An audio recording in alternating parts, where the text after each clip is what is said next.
Joining me now in the studio for more analysis is Jai Martinkovic from Australians for Constitutional Monarchy. Jai, good morning to you. Good morning. Well, he's got a great reception in New Zealand. I mean, a small protest, but a great reception. I imagine you're expecting the same here. I certainly expect so. I mean, it's amazing that he's sort of coming across for what really is essentially a flyby visit, but taking such an interest in a country that one day he may be the future king for. There is a suggestion out today in a survey that most Australians think it would be a good idea if he actually leapfrogged his father and became king. What do you think of that idea? Well, people will think one way or another on that, but there are certain protocols that are followed for that, and I would suggest it's probably unlikely that that would be the event. For that to take place, the Queen would have to pre-approve that, and then it would have to be passed in, the 16 realms, both, well, possibly in each state and then federally, or at an absolute minimum federally, so an unlikely option. But won't it be the case then, given that Prince Charles isn't as popular as Prince William, that people may then look to becoming a republic when Prince Charles does become king? Well, I mean, that's certainly an option that would certainly be on the table, as it is today. But as you look at trends generally from 99 downwards, and except for the exception of the recent survey that was taken in November, which suggests, I think, about 59%, which is obviously quite high. But if you look at trends generally since 99, it's been completely down. And I question the methods of that poll that was used in November.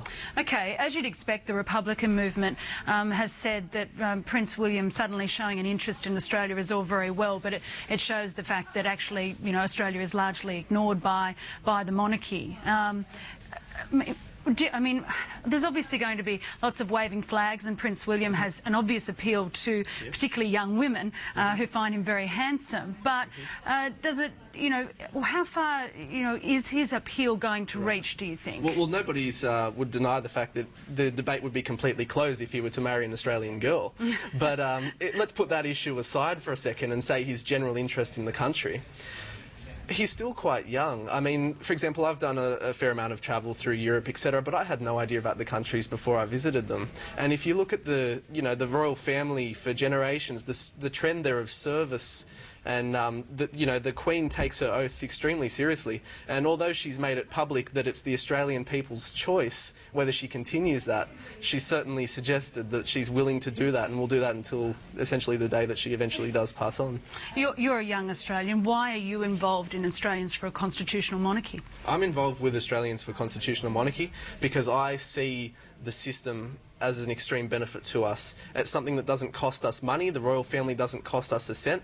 It pays for itself through the Crown estate. What do they do for us? What do they bring to Australia? An extremely important check and balance. And I think that if we were to remove that check and balance and start tinkering with those things, we'd have an extremely big period of constitutional instability that I wouldn't want to be under. Are you going to be meeting Prince William?